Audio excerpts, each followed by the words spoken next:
Parlons un peu de linguistique, c'est un de nos sujets. Linguistique sémitique cette fois-ci. Si on compare l'hébreu et l'arabe au niveau de la prononciation des lettres, on s'aperçoit que l'hébreu a gardé l'idée de ce qu'on appelle les lettres doubles. On trouve ça dans le Sefer Yetzira, qui est un commentaire de l'alphabet hébreu. Les lettres doubles sont des lettres qui ont une double prononciation. On va parler du kaf. La lettre kaf, qui veut dire la paume de la main, en fait, kaf. Eh bien, elle se prononce quand il y a ce qu'on appelle un point à l'intérieur, c'est-à-dire le dagesh, elle va se prononcer kaf, et s'il n'y a pas de point, elle va se prononcer chaf, chaf, comme ça. En arabe, tel qu'on le connaît aujourd'hui, en tout cas, parce que est-ce qu'on sait comment se prononcer l'arabe il y a X années? C'est moins sûr. L'oralité, c'est quelque chose qui est très évanescent. En arabe, on n'a pas la lettre qui correspond au kaf, n'est pas vouée à se transformer, dans certains cas, en chaf. Par exemple, en hébreu, j'écris Anikotev, mais la lettre c'est Mirtav. Voyez-vous, donc le passage du kaf au chaf se fait à l'intérieur même de l'utilisation du mot, de l'application du mot. Katafti, c'est j'ai écrit. Lirtov, c'est l'infinitif d'écrire. En arabe, on sait très bien que le kaf, c'est toujours le kaf. Mektoub, kitab, c'est toujours le kaf. Cette lettre-là ne se prononce jamais chaf. Ils ont d'autres lettres pour le dire, mais pas celle-là. Pour les autres lettres doubles, je crois que le même problème se pose. C'est-à-dire que l'hébreu a aussi cette possibilité. Par exemple, vous savez que il y a 7 lettres doubles dans la Sefer Yetzira, mais en réalité il n'y en a que 6.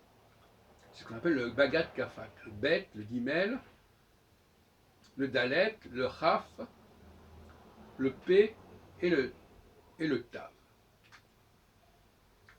Et dans le Sefer Yetzira, on ajoute le resh, parce qu'on voulait faire correspondre ça aux 7 planètes. Passons. Donc, pour le beit, c'est pareil. Hein, on a par exemple anibonné, je construis, mais le verbe c'est livnot. Donc le B, la même lettre B se prononce V, son de cas. Je ne crois pas qu'en arabe on ait cette même lettre qui puisse tantôt se prononcer bet, B, et tantôt se prononcer V. Donc il y a aussi un problème. Pour le F, c'est pareil.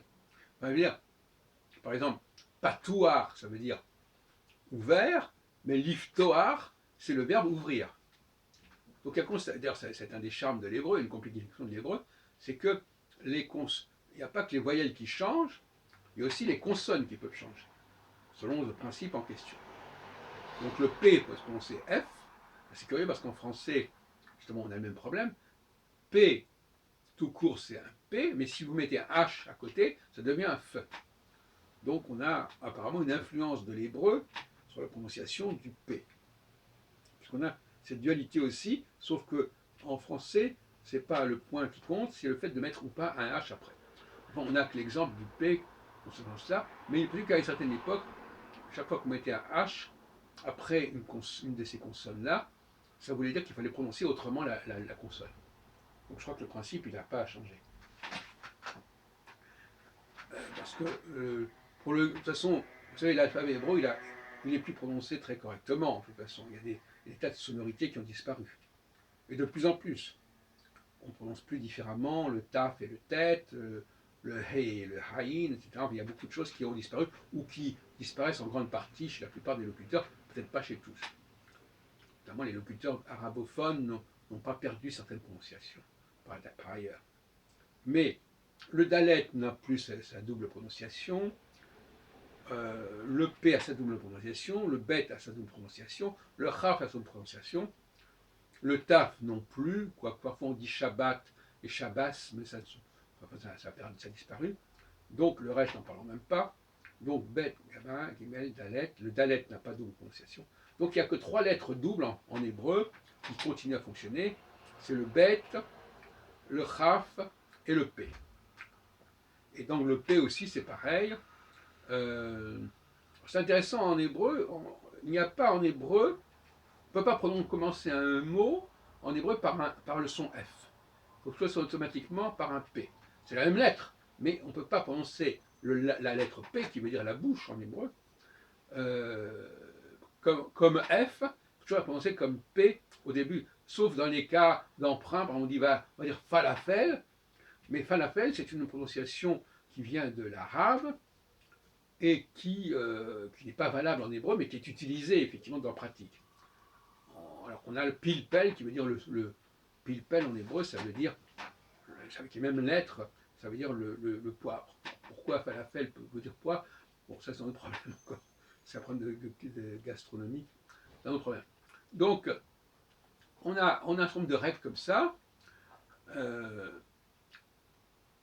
et je voulais m'interroger à ce sujet, dire voilà,